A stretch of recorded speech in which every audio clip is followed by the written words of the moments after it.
Paper was like gold in medieval times.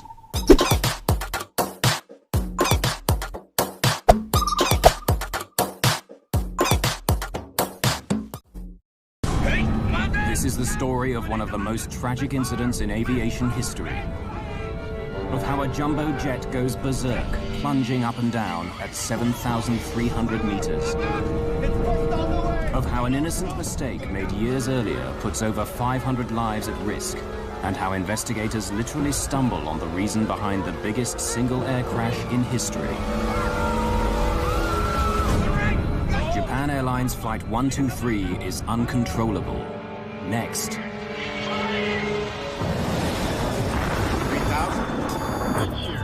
We're not getting any oxygen. We have the terrain alarm. Tower Urdu 603. We are in an emergency.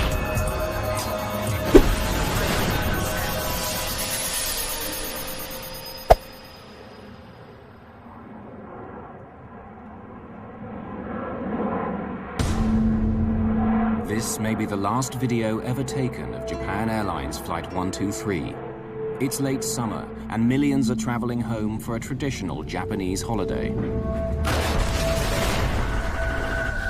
Something exploded.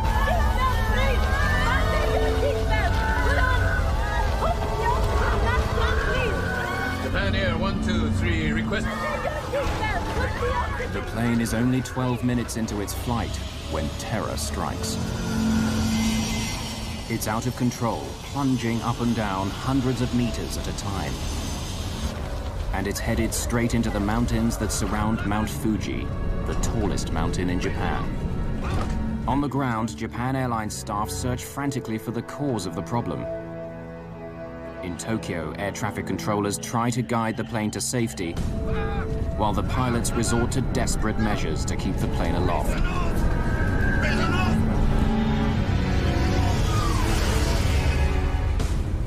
Tokyo, Japan, August the 12th, 1985. In most of Japan, it's the eve of Obon, when people traditionally honor their ancestors, often returning to their place of birth for family reunions. Tokyo's Haneda Airport is crowded, with thousands trying to get home. On the tarmac, jumbo jets are lining up.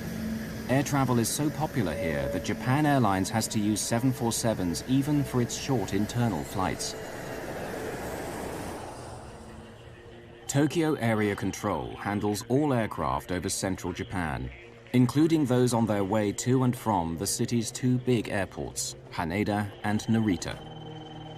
It's 6 o'clock in the evening, but the rush won't be over for hours. Crowded passenger lists and busy controllers make it a typical holiday weekend. Roger, approved as you request. Cathay 456, turn right on heading 250, climb and maintain flight level 240.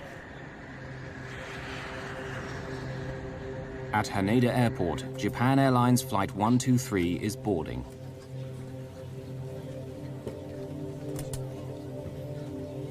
Among the passengers is young Yumi Ochiai.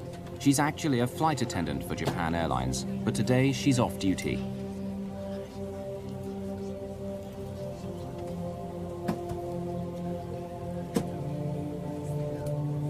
Yumi takes a seat, 4 rows from the back of the plane. At 6:12 in the evening, Flight 123 takes off, heading for the industrial city of Osaka, 400 kilometers to the west. It's filled almost to capacity, 509 passengers and a crew of 15. Japan Air 123, contact Tokyo departure. Roger, Japan Air 123. Air 1. Captain Masami Takahama is 49 years old and one of the airline's senior training captains. On this flight, he'll be handling the radio and keeping an eye on the first officer, who's sitting in the captain's seat. Yutaka Sasaki is flying the plane. He's hoping for promotion to captain. Hiroshi Fukuda, a veteran flight engineer, is the third man on the flight deck. Tokyo departure, Japan Air 123. Passing 800. JAL 123's route will take it south over Enshu Bay then southwest along the coast, until finally taking a sharp right turn to land in Osaka. The flight will take 54 minutes. Flight 123 is leaving Tokyo behind, climbing to 7,300 meters. 12 minutes into this short flight, the plane's black box shows that all is going well. Hello, Pet. What's the problem? Someone wants to go to the restroom. Shall I let him? The plane's black box records a routine request from a passenger. He wants to use the bathroom before the seatbelt light is turned off. Careful, please. An ordinary request on a routine day.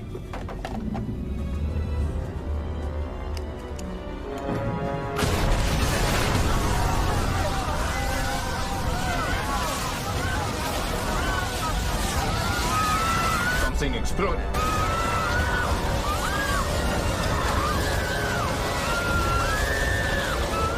Air is rushing out of the cabin. The oxygen masks drop down automatically when the air pressure falls.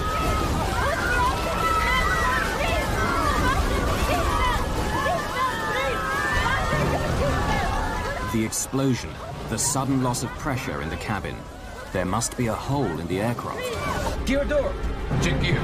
Gear. What? Check gear. Gear.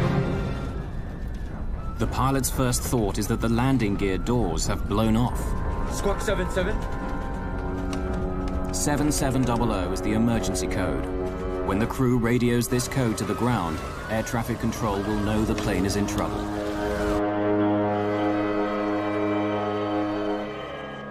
Every plane on the controller's screen carries a label giving the plane's identity. Suddenly, the label beneath Flight 123 changes. Someone in the cockpit has keyed in the emergency signal.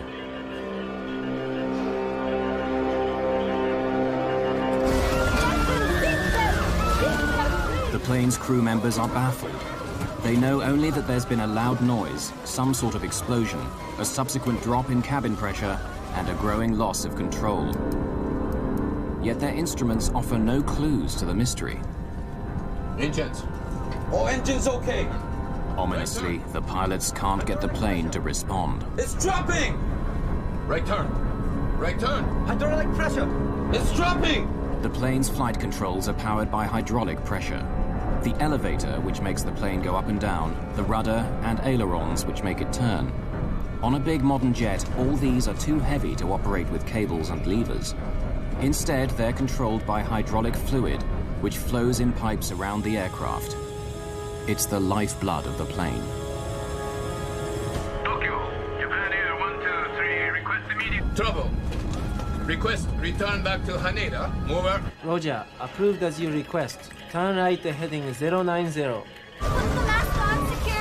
Put the band around your head like this. Don't bang so much. Yes, sir. Crew members, please, help out with the oxygen bottles. Repair the oxygen bottles, please. Don't bang so much. Turn it back. It won't go back. Nothing seems to be working. All the controls are dead. They're 7,300 meters up in the air, traveling at nearly 540 kilometers an hour, and unable to control the plane. In the growing uncertainty of the situation, the pilots know they need to get down fast. The controller is puzzled. Instead of making the anticipated 180-degree turn back to the airport, the plane now veers off its course, but not towards Haneda. No, 123. Negative. Please confirm that you are declaring emergency. That's right? That's affirmative. Request the nature of your emergency. Hydraulic pressure all lost. All lost. No, look. All lost. Yes. The company, please, make a request to the company, please. You want to make a fuss? The crew seem paralyzed and don't radio the airline or answer the tower. The officials on the ground don't know that the plane has lost its hydraulic power, but their screens tell them it's flying erratically and is possibly out of control. Right turn, descend. Look at his altitude. Up and down. But now, on control. Put your heart into it or it'll stop. The hydraulics failure has caused a serious problem. For the last few minutes, the plane has begun flying in an alarming pattern. First, it climbs steeply. then tips over and goes into a terrifying dive of 1,200 meters, only to level off and begin to climb again. This repeats itself over and over again. The pilots cannot understand this bizarre behavior, and they are powerless to stop it.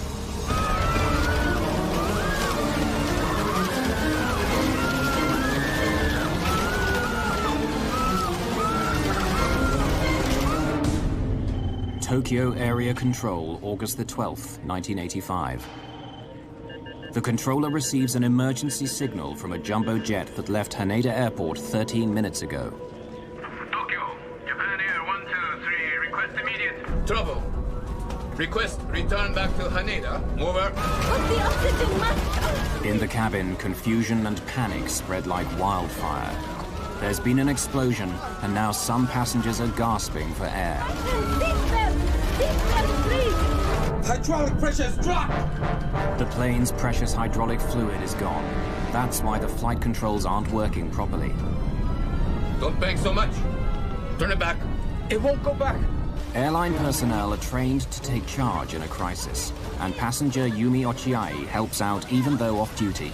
Children. At Tokyo Control, the controller is now joined by his supervisor. JAL 123, he's declared an emergency. Says it's uncontrollable. He says he wants to go back to Haneda, but his heading is all wrong. He can't seem to turn. Get him to Nagoya. That'll be the easiest. It's a straight line. The best solution would be for the plane to switch course to Nagoya Airport, which is 128 kilometers straight ahead. But they'd need to start descending immediately if they're going to land there.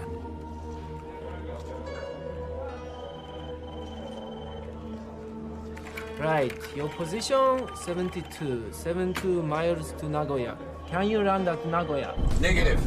Request back to Haneda. It's a wrong runway. The captain wants to try to get back to Haneda. It's a large airport and ideally suited for a jumbo 747 in an emergency. But it's in the opposite direction. If he can get it down.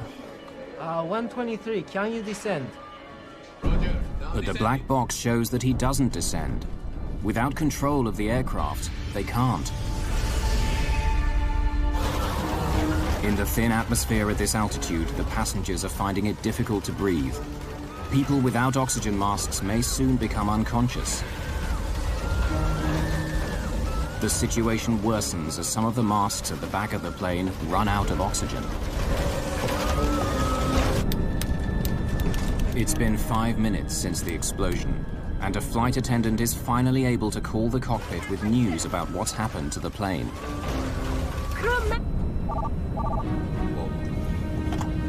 Yes, what is it? The flight attendant tells the engineer that the explosion has occurred in the rear of the plane and may have come from the baggage compartment. So, The baggage compartment furthest to the rear. listen, right now the baggage compartment right at the back has collapsed. I think we'd better descend. They need to get down quickly before the passengers become unconscious. But the captain seems to be struck by a strange paralysis. All the passengers are using their masks. Shall we descend a little? The captain does not reply. It's possible that by now he and his crew are suffering from hypoxia, or lack of oxygen to the brain. The R5 pet? At this altitude, the oxygen in their blood starts to fall. First, their judgment may become impaired. Eventually, they may lose consciousness. The R5 pet? Yes, I understand. Captain, the R5 mask have stopped! At the R5 door, the situation is becoming critical. The oxygen supply has failed.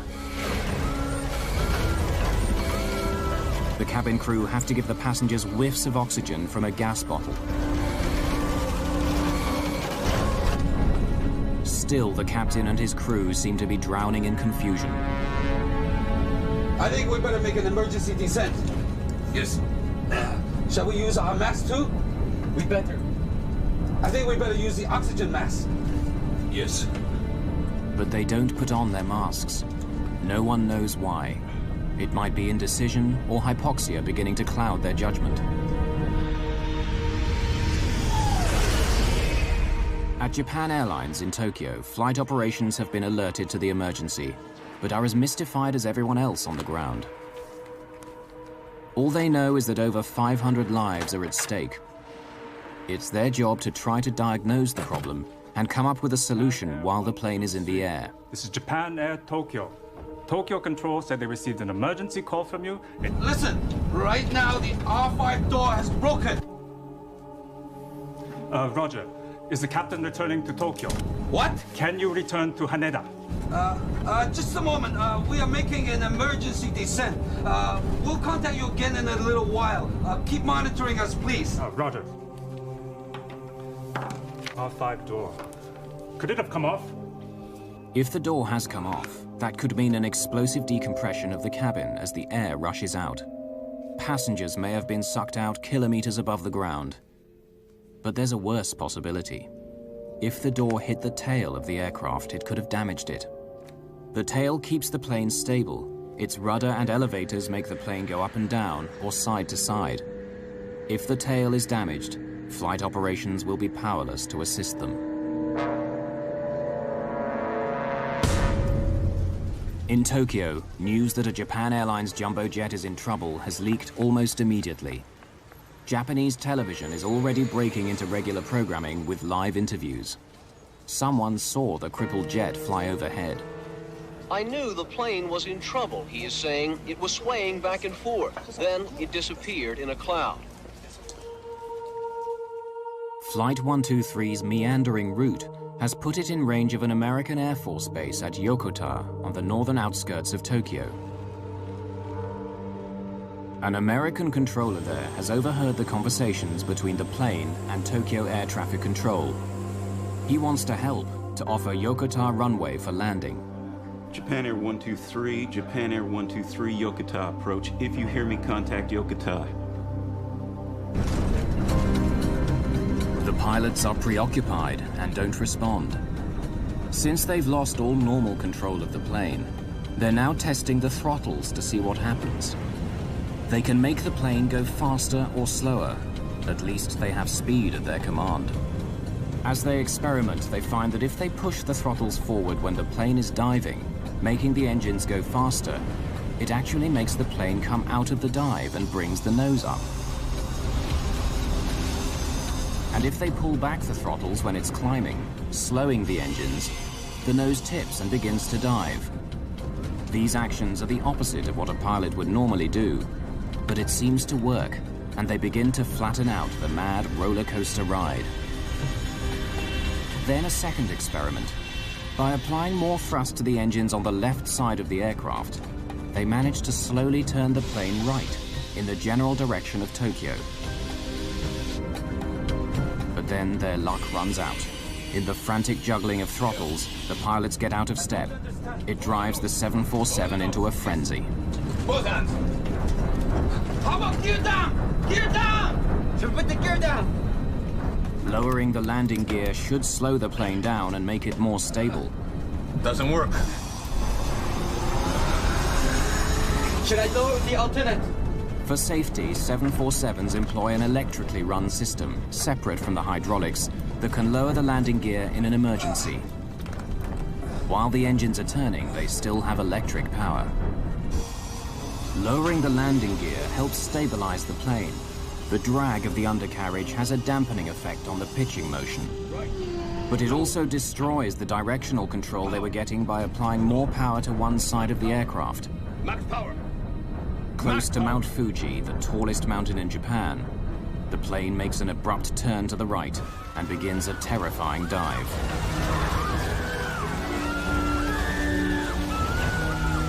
The plane is falling at 900 meters a minute, twice the normal rate of descent. We're going down. Heavy. Is the wheel all the way? All the way! It's all the way! Heavy. Hit the gear down! Gear's down! There is no need for alarm. The plane's black box records the flight attendant still trying to calm the passengers.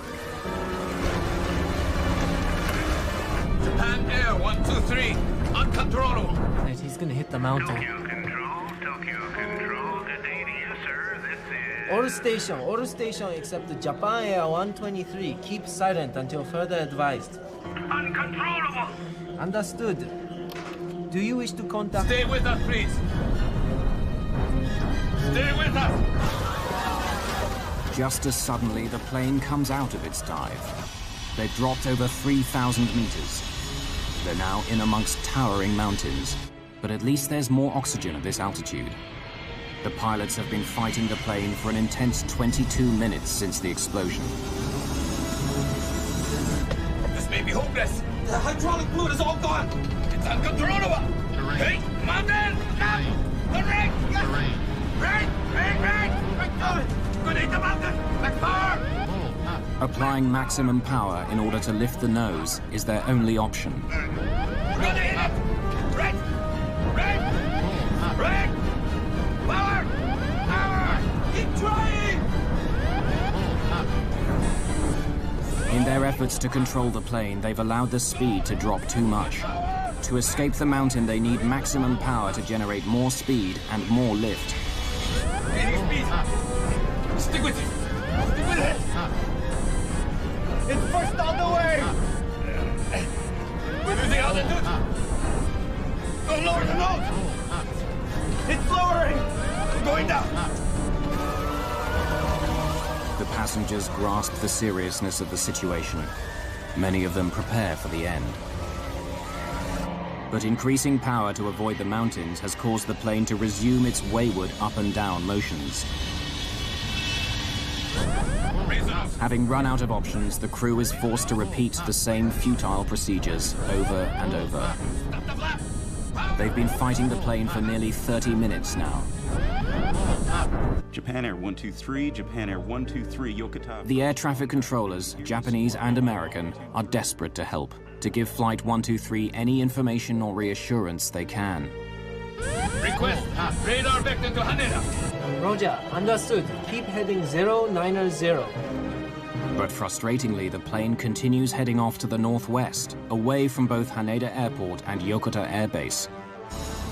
Now, with every rise and fall of the plane, they're barely above the mountaintops. Can you control the aircraft now? An ominous silence descends on area control. Japan Air 123, switch radio frequency to 119.7. 119.7, please. They try changing radio frequency. If you can, change the frequency to 119.7. There is no reply. If you read come up on 119.7, we are all ready.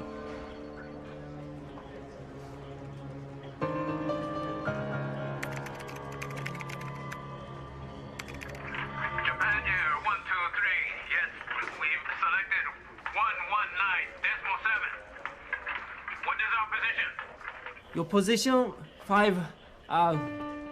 4-5 miles northwest of Haneda. In the tensions of the moment, the controller is a bit confused and mistakes the plane's distance from Haneda. Northwest of Haneda? How many miles? Yes, that is correct. On our radar, you're 55 miles northwest. We are ready for your approach at any time. Yokota is also available for landing. Let us know your intentions. Over. At Haneda Airport, emergency services are being mobilized for the plane, wherever it can touch down. Yes, roger. They say we're 25 miles west of Kumagaya. Suddenly, the plane goes into a steep dive, the worst yet. Stop the flap! Power! Flap up! Flap up! Flap up! Power! Power! The plane is falling at 5,500 meters a minute. Raise the nose!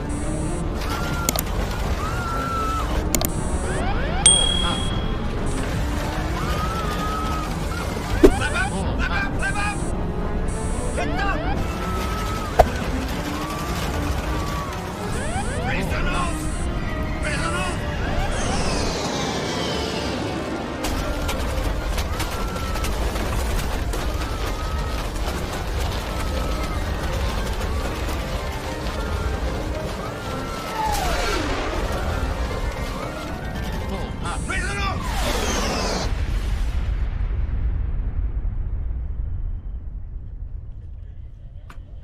Japan Air 123. Japan Air 123. Can you hear me? Japan Air 123, Japan Air 123, do you read?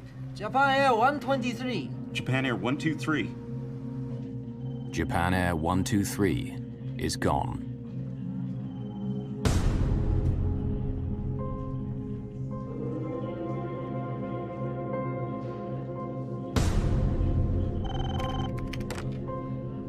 At Tokyo Control, they've lost contact with the Japan Airlines jumbo jet full of passengers. An American plane flying in the area has been listening in to the drama of Flight 123 and reports seeing flames in the mountains some 100 kilometers west of Tokyo. One of the C-130 pilots later said that they even guided a rescue helicopter to the scene. And American Marines stood by ready to rappel down to the burning wreckage. But before they could do so, they were ordered to return to base.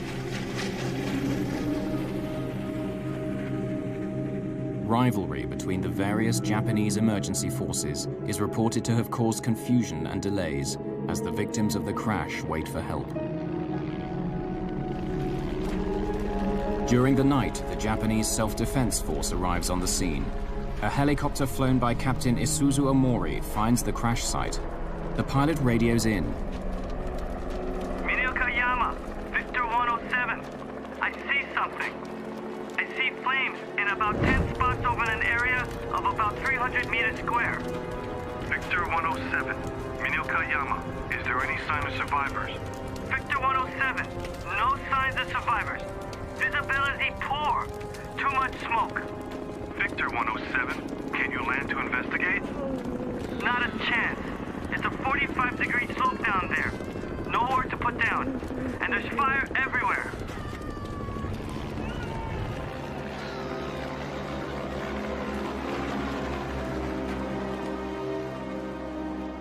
Seeing no sign of survivors and unwilling to risk a landing at night, Captain Omori returns to base.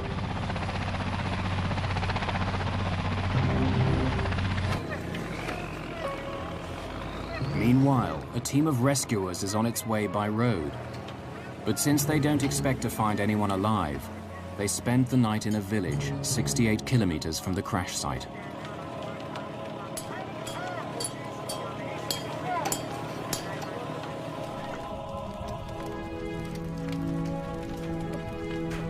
At the crash site, the passengers of Flight 123 lie dying.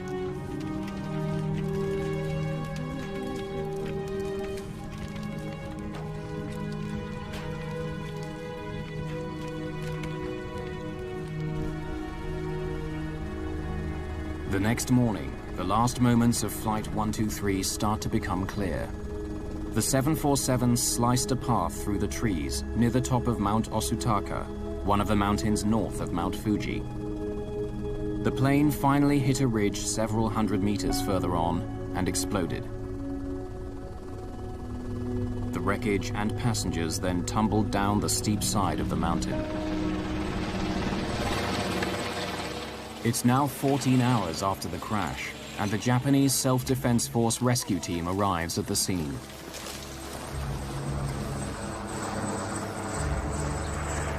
They are confronted with the worst single aircraft accident in history.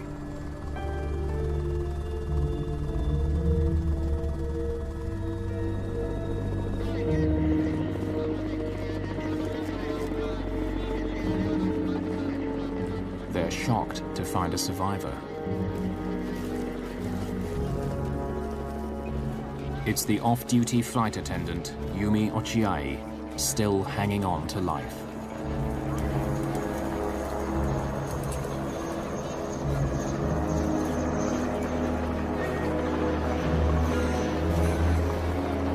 And she is not the only one. Rescuers find a 12-year-old girl wedged in the branches of a tree and airlift her to safety.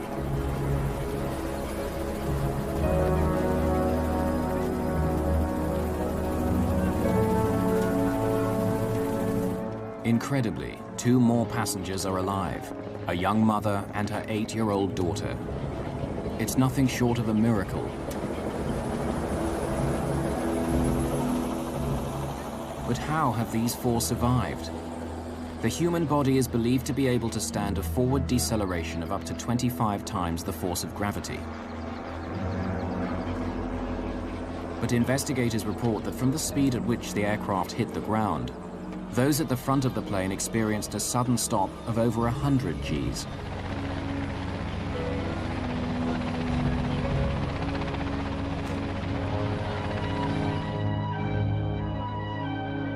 The four survivors are hurried to a hospital in Fujioka City.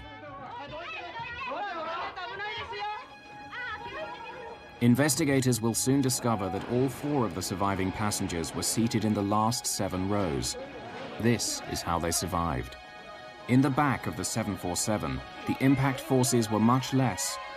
Sheer luck had protected them from the flying debris. Yumi Ochiai has a broken pelvis and a fractured arm. She tells a disturbing story of what happened as she lay on the mountain, awaiting rescue, and that many more passengers survived the crash. After the crash, I heard harsh panting and gasping noises from many people. I heard it coming from everywhere, all around me. There was a boy crying, "Mother." I clearly heard a young woman saying, "Come quickly." Suddenly, I heard a boy's voice. "Okay, I'll hang on," he said. It sounded like the voice of a boy of about school age. In the darkness, I could hear the sound of a helicopter. I couldn't see any light, but I could hear the sound, and it was quite near too. "We'll be saved," I thought, and waved frantically. But the helicopter went farther away. "Don't go," I waved desperately. "Help," but it faded. I could no longer hear the voices of the boy or the young woman. It's clear now that many died in the cold night air, waiting for rescue. The crash of this jumbo jet would normally be a strictly Japanese affair, but it sets aviation alarm bells ringing around the world. Only weeks earlier, an Air India 747 had gone down in the Atlantic, killing 329 people.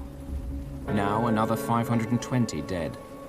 Was there something wrong with the 747, the world's biggest jet? Could there be some unknown design fault?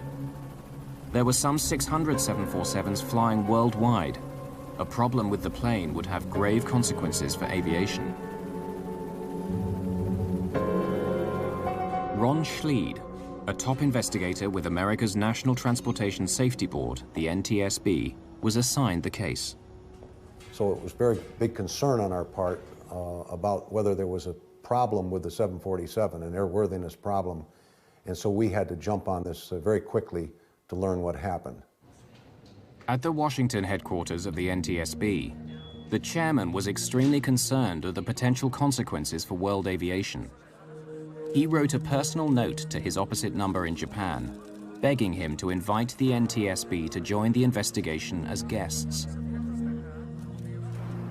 During the late 70s and 80s, Ron Schleid was involved with many of the major foreign investigations for the NTSB. He's familiar with the sensitivities of working with foreign governments and heads to Tokyo, where he'll meet the rest of his team, representatives from Boeing, the plane's manufacturer, and an engineer from America's Federal Aviation Administration. When I arrived in Tokyo, the atmosphere in Japan was extremely stressful. The news media were everywhere. There was a tremendous amount of anger. Once in Japan, Schleid found that the local Japanese police had taken over the investigation and were treating it like a crime scene, diligently observing his team's every move. Everyone was considered suspicious. Japanese airline personnel, Boeing personnel, were considered suspicious. They weren't even allowed to go to the accident site. Schleid had to wait for 2 days before the Japanese authorities would allow him to visit the site. I was able to convince the Japanese to allow us to take Boeing people to the site with the stipulation that the Boeing people stuck very close to us, and we supervised them while they were on scene. They could not operate on their own. Schleid found that to gain access to the site, the Japanese had quickly constructed helicopter landing pads.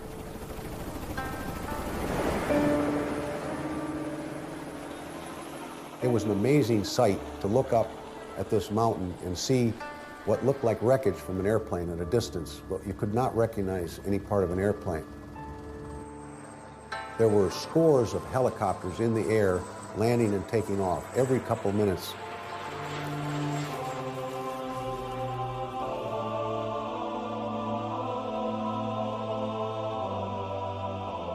Amidst the wreckage of JAL 123, Schleid found that some families of the victims had managed to scramble to the remote mountain site on foot and build shrines to their loved ones. From above, flowers rained down on the investigators. I recall these big white, I believe they were Chinook helicopters, flying over, and there were families aboard the helicopters looking at the accident site. They were quite high, and they were dropping flower petals down onto the accident site. The one thing that we found when we got to the accident site was that many of the passengers had a lot of time to think about the end. And they found many, many notes written on pieces of paper, anything they could get their hands on. My darling wife, life with you has been wonderful. Our children have grown up to be people I am proud of. I never dreamed that the dinner we had last night would be our last together. Passengers were able to think and realize that they were out of control and maybe going to crash, so they wrote notes to their loved ones and left them in the back of the seats or in their pockets.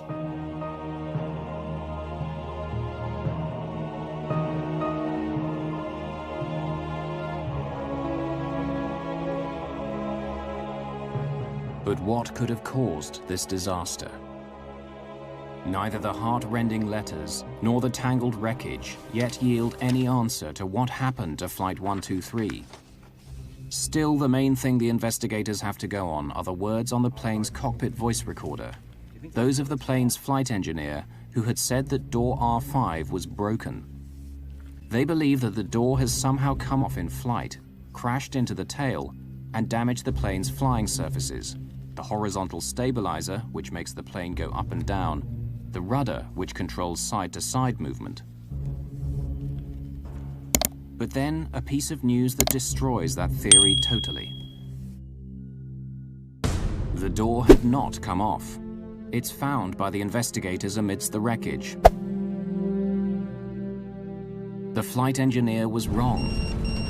Right now the R5 door has broken. The warning light on his panel led him to believe that the door had failed in flight. But the alarm may well have been set off by a short circuit in the electrical system, caused by the ceiling collapsing in the explosion. It was not a broken door that caused Flight 123 to crash. The investigators would have to look elsewhere. Stop the flap! Power! Power! Power! Flap up! Flap up! Flap up! Flap up! It's up! Raise the nose! Raise the nose!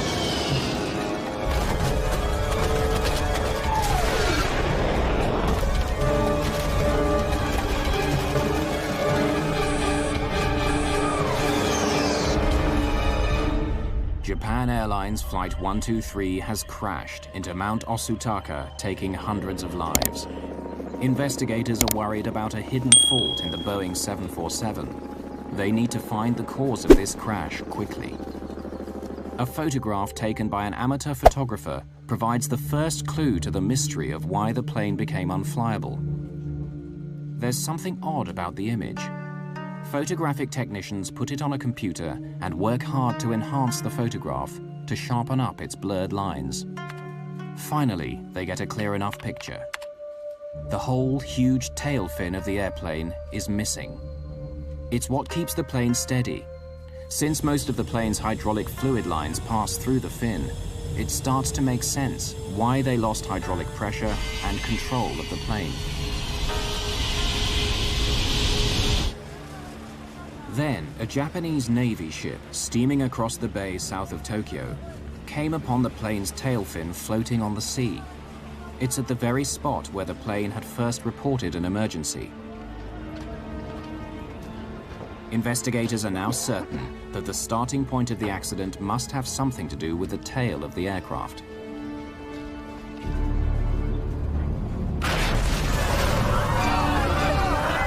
They review the known facts. Something had caused the ceiling at the back of the plane to collapse. There had been an explosive decompression of the aircraft. Whatever it was also ripped off the tail fin and the main hydraulic lines with it, making the plane uncontrollable. This may be hopeless. The hydraulic fluid is all gone. I lost.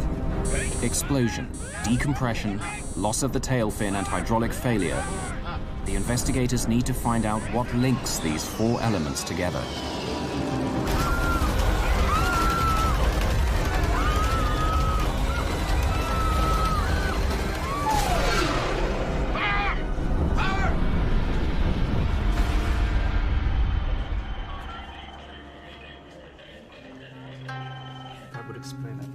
Routinely, the investigators begin by looking back into the plane's history.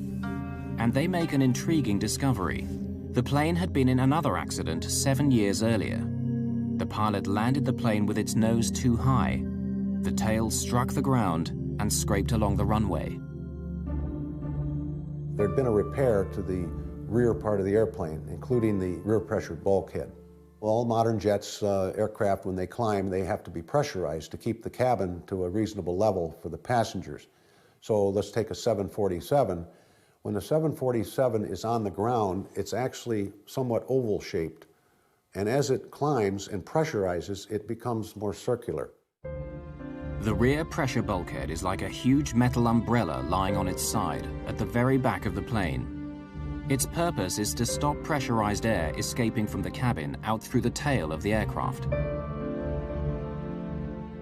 It must be very, very heavy and strong because the forces are tremendous. They're over 8 psi differential, lot of pressure. The design of 747 aft pressure bulkhead was what they call a dome. And it was designed to take the pressure with a lot less heavy metal, and it's a typical design. It's a pressure dome. 7 years earlier, Japan Airlines called in Boeing to repair the cracked bulkhead. Boeing engineers spliced a new panel into the damaged bulkhead. But at the accident site of Flight 123 in 1985, Ron Schleid stumbled across a piece of wreckage that unraveled the whole mystery. It was a piece of this new panel that had been spliced into the bulkhead. The repair had in fact not been done correctly. There was only one row of rivets holding that joint together, where there should have been 2 rows of rivets holding the joint together. To explain to the Japanese investigators what he discovered, Ron Schleid sketched out how the repair should have been made and the mistake that had been made. It was a catastrophic error. The rivets were carrying twice the force they should have been. One of the FAA engineers there did some calculations for us based on this earlier repair of the bulkhead. And his theory was if the repair wasn't done correctly, for example, if they had not put the rivets in properly and they only had 1 row of rivets holding the bulkhead together versus 2 as designed, that it possibly would fail prematurely. The FAA engineer calculated that the faulty repair to the bulkhead would fail after 10,000 flights.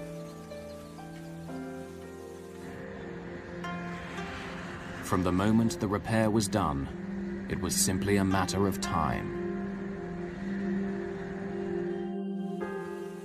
The investigators found that a simple human error had led to this. Raise the nose! Raise the nose!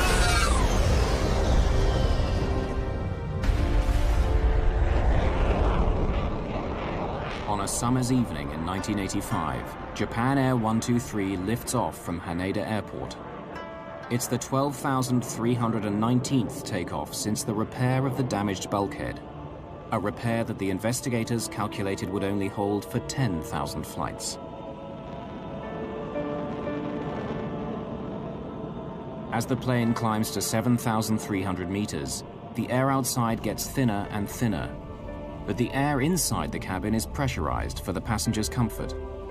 The difference of pressure between the passenger cabin on one side of the bulkhead and the unpressurized tail on the other stretches the bulkhead and its faulty repair to the breaking point. In a test which duplicated these conditions, cracks began to appear and lengthen around the rivet holes until the bulkhead snaps. In an instant, pressurized air from the cabin blows a hole in it 2 to 3 meters square, bringing down the ceiling around the rear toilets. The highly pressurized air blasts its way into the tail fin of the aircraft and simply blows it off. From that moment on, the plane is doomed. The pilots don't know, and will never know, that most of the tail of their aircraft is missing, blown off into the sea below along with the crucial hydraulic lines that allow them to control the plane. It all finally makes sense. Without the stabilizing influence of the tail, and with the loss of ability to control the rudder and flaps, the pilots cannot control the plane. The giant aircraft now oscillates in a terrifying motion called the phugoid cycle. As the nose drops into a shallow dive, the plane gathers speed, which generates lift. The nose rises again, and the plane begins to climb until it loses speed, tips over, and begins to fall again. The whole cycle repeats itself over and over again. Flight 123 is now plunging up and down in terrifying dives, sometimes several hundred meters at a time. It really could be considered a miracle that the pilots were able to keep the airplane flying for 30 minutes or more after having lost all the hydraulics in their flight controls. But it kept circling and eventually worked its way into the mountains, and it became impossible for them to land. There was no real alternative for them at all, except to fly as long as they could and hope for some miracle, which never occurred. Lower the nose. Lower the nose. Yes. Both hands. How about gear down? Gear down!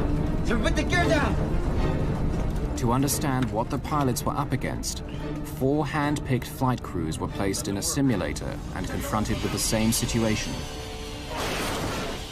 Not one of them could land the plane.